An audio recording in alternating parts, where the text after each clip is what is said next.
trader, boa tarde, seja bem-vindo ao resumo do mercado de hoje, sexta-feira, dia 25/7.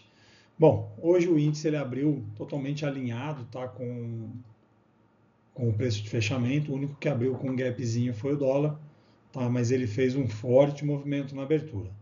Bom, vamos lá. As tensões da semana ainda rondam aí a relação com as tarifas dos Estados Unidos, do presidente Trump sobre o Brasil, a falta de diálogo entre os dois governos, tá? E toda a tensão gerada em cima disso colocou a nossa bolsa meio que num compasso de espera. Tá? Hoje a gente teve aí o minério de ferro caindo, que puxou nossa Vale para baixo, que foi aí a maior responsável, tá, pelo resultado negativo do Ibov, que fechou em menos 0,21. Tá? Apesar dela não ser a maior perda, tá? O maior percentual em queda, o tamanho dela e o quanto ela pesa na nossa bolsa fez com que o resultado não ficasse positivo. Hoje a gente teve Educ e Natura como os piores resultados, tá? E Vibra e... Oh, caramba, esqueci o nome dessa aqui. E Ultrapar, deu branco, perdão. Mas vamos lá, como os melhores resultados da nossa bolsa, tá? Vamos para o gráfico, que eu acho que fica mais fácil de entender tudo lá. Ontem eu cometi uma gafe, eu fiz toda a gravação do resumo de mercado, só que o microfone infelizmente estava desconectado.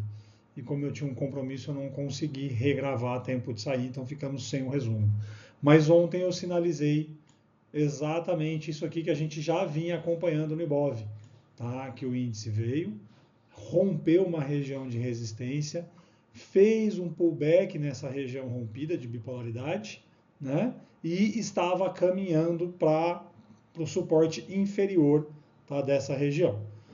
Então ontem eu já havia sinalizado que existia uma maior probabilidade de um movimento baixista, tá, de um movimento bearish no dia de hoje, por conta justamente desse reteste, tá, desse pullback que ele fez na região de suporte e resistência aqui. Então, o que a Bolsa fez hoje? Foi um curto movimento, mas ela confirmou, tá, o movimento de baixa. Então, agora a probabilidade fica ainda maior dele vir buscar o rompimento da primeira retração aqui em 132.757 e a alvos mais abaixo, como a média de 200, que está aqui no 130.124. Tá? Então, espera-se para a Bolsa a probabilidade aí nos próximos dias dela vir buscar alguns alvos mais abaixo. Tá? Ela pode fazer uma nova consolidação curta aqui? Claro que pode.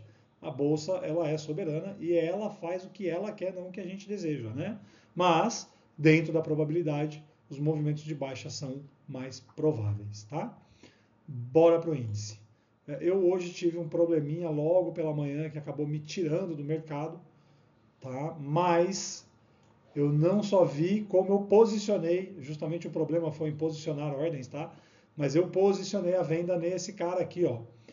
Como nós já tínhamos todo esse estudo de BOV, toda essa movimentação baixista, tá? A hora que a bolsa fez logo na abertura, tá? Ó, rapidão, esse super movimento esticado e deixou essa rejeição gigantesca nessa região de preço, tá? Neste primeiro candle pelos 2 minutos, eu já tentei posicionar uma ordem de venda e não tive êxito, tá? Bom, problemas à parte, foi a melhor venda do dia que ele pagou aqui, ó, 650 pontos até a média de 200, que seria um possível ponto de saída, tá? Para quem teve estômago e segurou, tá? Foi a operação de 1.000 pontos do dia.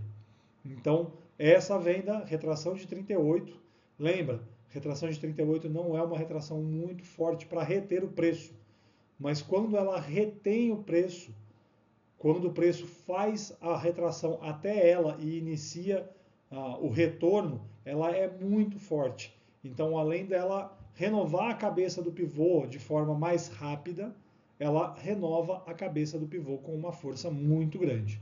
Tá? Depois disso, o ativo fez mais uma correção aqui, um pouco menor, e continuou lateralizado. O melhor movimento do dia, sem sombra de dúvida, foi esse na abertura. Tá?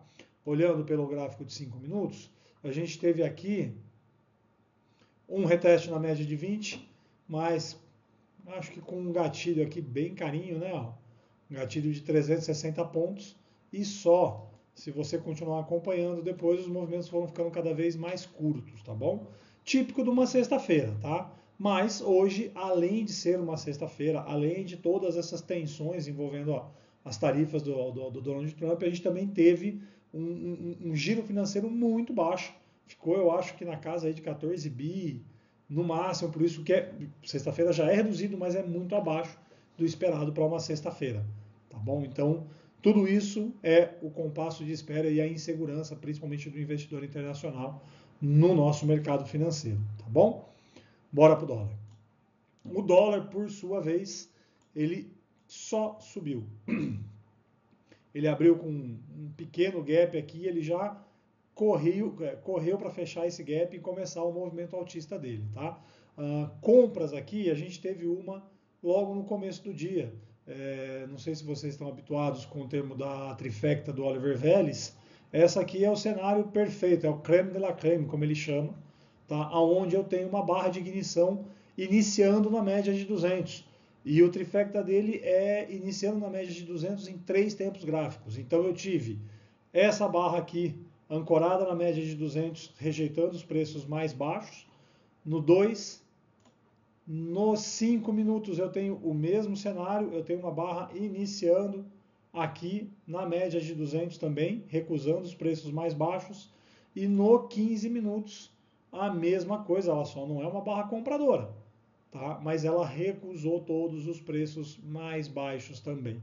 Então, quando isso é configurado, para ele é a operação mais valiosa, são mais de 90% de probabilidade do preço se afastar rapidamente da média, tá? E ter um excelente payout. Aqui, entrando pelos 2 minutos, tá? Nós tivemos já logo na primeira perna, sem calor nenhum, tivemos aí praticamente 10 pontos e o ativo continuou subindo, tá? Ele fez de novo a trifeta aqui, tá? Onde ele se aproximou e cravou na média de 200 de novo, olha lá, no 2, no 5 e no 15 minutos, tá dando uma segunda possibilidade de entrada. O preço foi e aí começou a se afastar com força, tá? O único cenário em que eu vi uma venda, tá, foi pelos 2 minutos, a hora que o preço atingiu a retração de 76,4, tá? Mas ele deixou aqui um candle bem carinho, né? Vamos combinar, tá? A outra que eu enxerguei foi aqui no 38,2. O dólar ele respeita muito essa retração, tá? Ele faz movimentos mais rápidos, ele é mais arisco, né? Como costumam dizer, aonde eu tinha aqui um stop até que barato ali de 6 pontos, tá? E eu tinha 7 pontos até a média de 20, que a gente sabe que quando o dólar ele pega a tendência, ele segue muito bem a média de 20 períodos. Então eu tinha aqui uma venda de 1 para 1, tá? Uma operação curta, pagou bem, pagou até mais do que 1 para 1. Tá? Se você acompanhasse no trailing stop subindo barra a barra, você ia sair com 7 pontos, 7 pontos e meio. Tá? Mas era uma venda com menos projeção, tá? de continuidade. Hoje o dia foi de compras e as duas compras que eu enxerguei com maior probabilidade de ganho, com menor risco, foram essas duas que se iniciaram na média de 200. Tá? Depois disso, ele só subiu e acabou fechando o dia com 0,6 de alta. Tá? Bom, é isso. Nós seguimos em compasso de espera. Dia 1 tá aí, ó. A gente tem a próxima semana para continuar especulando o que pode acontecer, mas a grande verdade é que na sexta-feira já se inicia as novas tarifas e eu realmente não acredito que a gente vá ter uma mudança no cenário. Elas vão entrar em vigor e aí possivelmente a gente tem algum tipo de negociação, até mesmo por parte da Casa Branca, por parte do presidente Donald Trump. Foi assim com a maioria dos países. Primeiro elas entraram em vigor e depois houve a negociação. Duvido que seja diferente com o Brasil. Fechou? Então, um bom final de semana. Curtam a família, curtam os parentes, curtam os amigos. Lembra que o que a gente busca no mercado financeiro não é o dinheiro, e sim o tempo. Tá? A gente tenta vencer a barreira do tempo. Então, quando nós não estamos atrás das telas, quando nós não estamos olhando os gráficos, vamos olhar para a nossa família, vamos olhar para os nossos entes queridos e gastar este tempo com eles. Fechou? Valeu, bom final de semana e vejo vocês na segunda. Valeu!